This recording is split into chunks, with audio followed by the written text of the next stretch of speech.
طرح سے تنویر زمان کا نام میں پہلے سے بھی سنتی رہی ہوں، اور آپ میری بدقسمتی کہیں یا اتفاق کہیں کہ میں ان سے پرسنلی کبھی اس طرح سے میری ملاقات نہیں ہو سکی، لیکن میرے سامنے ان کا ایک نعرہ ہے جو بہت مشہور ہے، اور وہ یہ ہے کہ جو پاکستانی خواتین کی ایک اچھا مزے کی بات ہے کہ نعرہ بتانے سے پہلے میں یہ بتاؤں کہ یہ نعرہ اصل میں خواتین کے لیے ایک امنگ ہے، ایک جذبہ ہے، ایک جوش ہے، ایک لمحہ ہے جسے آپ اپنے دلوں میں محسوس کرتے ہیں.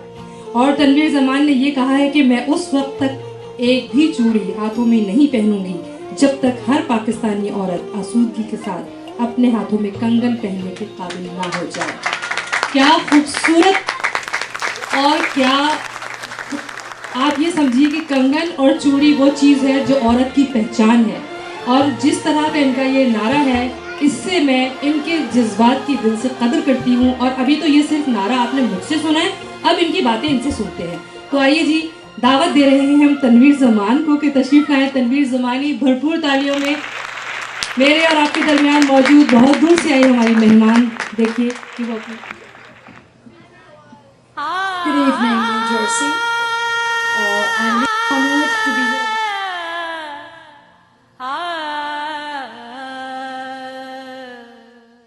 Have worked hard.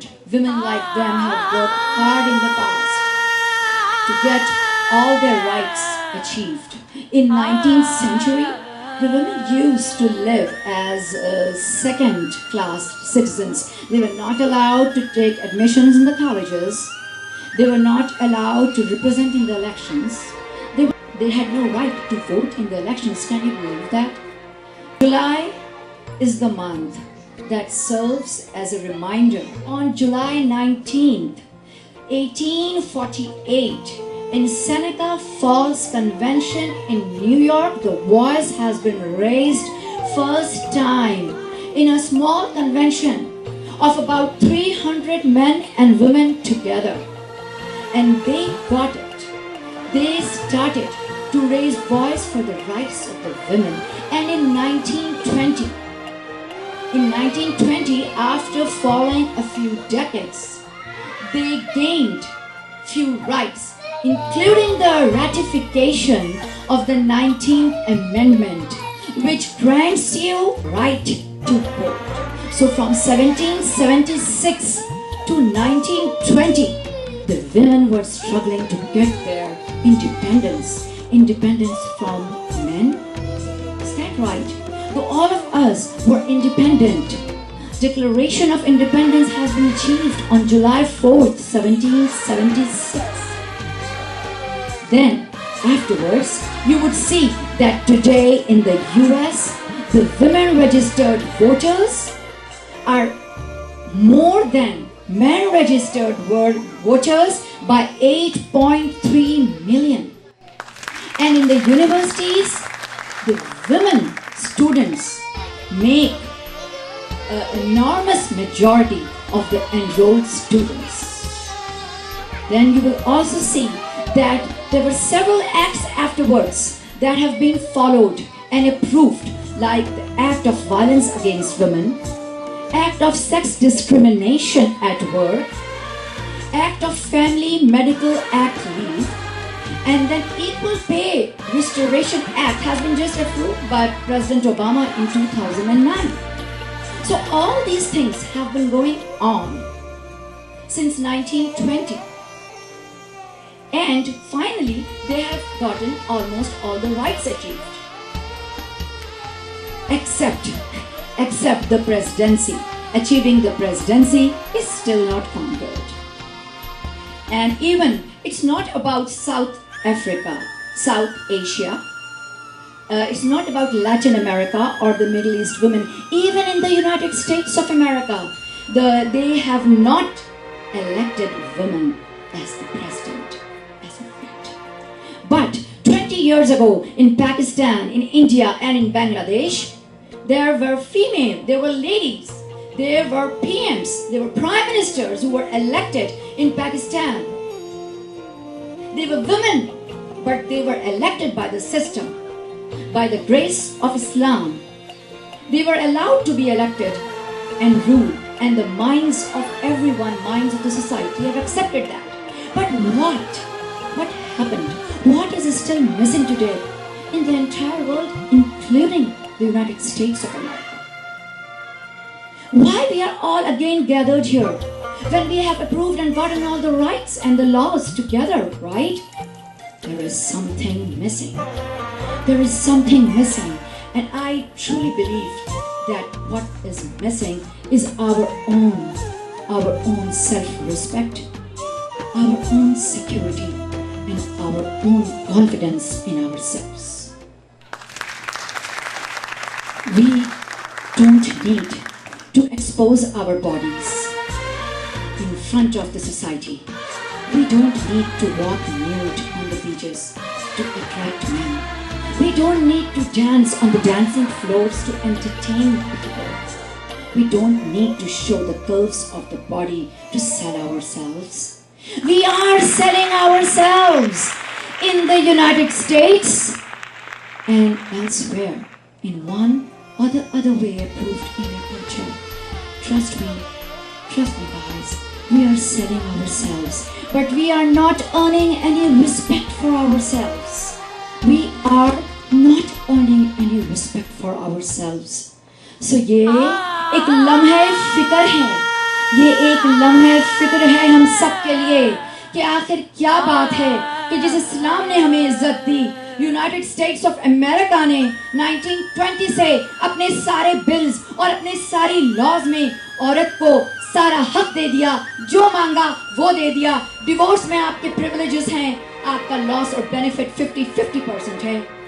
मुझसे लोगों ने कहा हम उम्रे को, हम हज को अकेले नहीं जा सकते, हमें क्यों पाबंदी है, ये कैसी आज़ादी है इस्लाम में। मैंने उनसे कहा कि ये आपकी हिफाजत और इज्जत के लिए, ये आपकी हिफाजत और इज्जत के लिए आपका एहतराम किया गया है, आपसे इबादत का हक नहीं छीना गया है। लेकिन ये लम्हे फिक्र है कि क्या हम उस इज्जत के काबिल हैं, क्या हम अपने आप को उतना मोहतरम और बामहरम रखे हैं।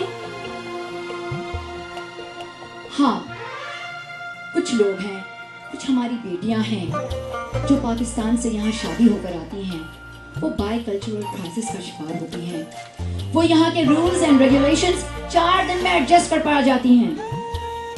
America is the land of opportunities, वो सबको एडजस्ट कर लेता है, सबको सब कुछ सिखा देता है, मगर घर के हालात नहीं बदलते। सोसाइटी तो वही है, अंदर से घर के दरवाजे बंद होने के बाद कल्चर तो वही है।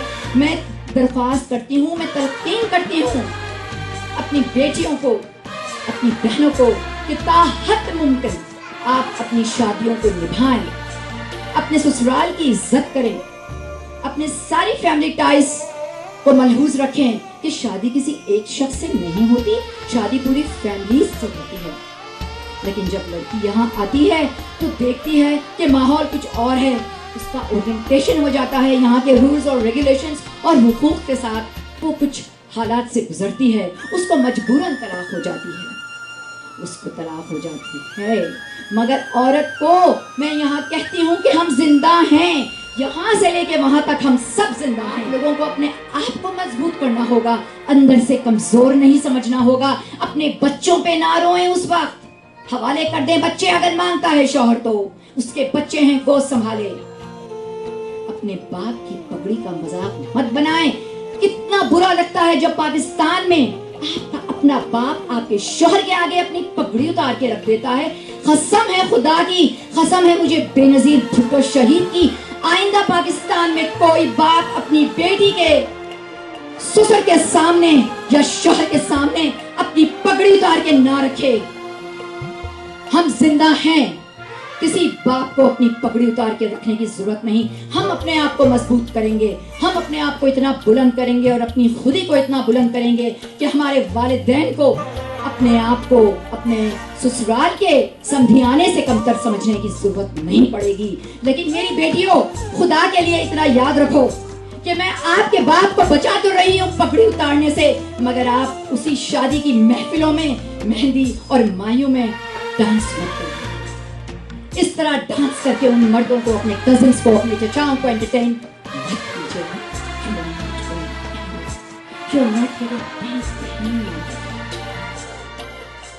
आप अपने आप को बुलंद कीजिए. मुजरे लगाती हैं खवातीन पाकिस्तान में, मुजरे चलाने वाली होती ही खवातीन हैं. औरत ही औरत की दुश्मन है. मुजरे लगाना खत्म कर दीजिए. पाकिस्तान में आपके बाप की इज्जत हम संभालेंगे. हम बेटियां हैं यहाँ से वहां तक, मगर आप लोगों को किसी मजबूरी के तहत मुजरे लगाना नहीं चाहिए. औरत को इस तरह नाचना नहीं चाहिए. कह दिया है तो खुदा के लिए इतनी खवातीन की लाज रख लीजिएगा, अपने बाप की उस पगड़ी की लाज रख लीजिएगा, और खुदा के लिए मुजरे ना लगाएं, मुजरे खत्म कर दें. इस तरह नाचने से you are not going to gain anything. फिर ये हुआ कि हम समझे कि हम बराबर चलेंगे, तो हमने मॉडलिंग शुरू कर दी. बहुत दुख हुआ वो तस्वीर देखकर यूट्यूब पे और इमेज में, जब मिस पाकिस्तान स्विमिंग कॉस्ट्यूम पर पाकिस्तान का झंडा लपेटकर वहां से हमें पाकिस्तान के परेड डे पे, पाकिस्तान डे पे ग्रीटिंग्स भेज रही थी. ऐसा मत कीजिए. फिर हमारी खवातीन को एक और बताती चलूं बात कि हम जेवर से अपने आप को जीनत बख्श रहे हैं. हमें जेवर की क्या जरूरत है? हमारे वजूद से तो तस्वीर कायनात में रंग है, मगर उसमें ऐसा भंग न डालें. अपने माँ बाप को अपने जेवर के हवस में, अब उसके बोझ में मत दबाएं. कितनी शादियां होती हैं जिसमें माँ बाप जेवर जमा करने में अपनी उम्र निकाल देते हैं. इस जेवर को अपना तौक समझें. पुराने जमाने में कबीले वालों में जब भीड़ बकरियां होती थी तो वो किसी के कान में छिदा देते थे, किसी के पैर छिदा देते थे कि जब वो चरने जाएंगी तो उस सरदार की बकरियां उस सरदार की गाय भैंसों से मिल जाएंगी तफरीक करने के लिए. तो क्या हम भी जानवर हैं? हम भी इन मर्दों के जानवर हैं जो हाथ में तौक पहन के, नाक छिदवा के उस मर्द के नाम पे आंख बंद करके चले जाते हैं? नहीं, हमें अपने आप को अंदर से बदलना होगा. हमें अपना माइंड सेट चेंज करना होगा. I know that many resolutions have been passed and have been ridiculed, and they were risked for ridicules.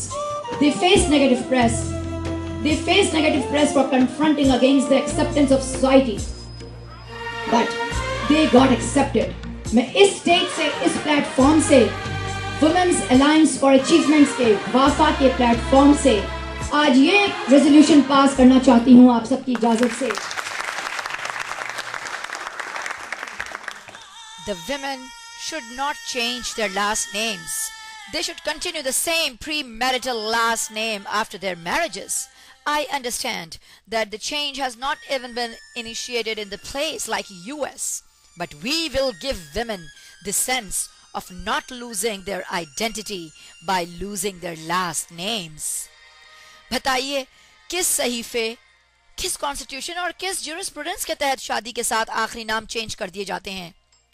Slavery का जमाना खत्म हो चुका है. वो जमाना और था जब किसी का मास्टर जैक होता था तो उसका स्लेव जैक्सन कहलाता था, किसी का मालिक रिचर्ड होता था तो उसका गुलाम रिचर्डसन कहलाता था. कयामत के रोज बंदा अपनी माँ के नाम से उठाया जाएगा, तो फिर दुनिया में ये औरत की बेनामी कैसी?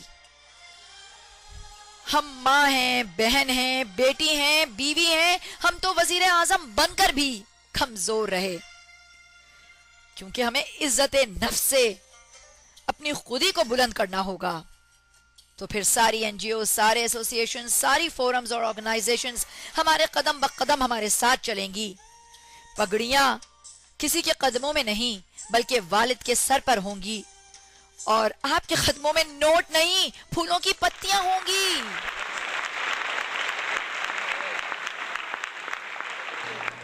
God bless America and God bless Islamic Republic of Pakistan.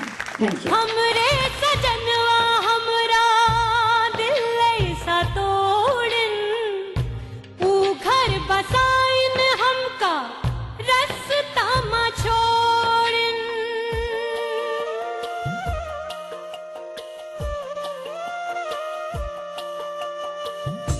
जैसे कि लल्ला कोई खिलौना जो पावे, दुई चार दिन तो खेले फिर भूल जावे, रो भी न पावे ऐसी गुड़िया न की जो अगले जन्म मोहे बिठ बिटिया न की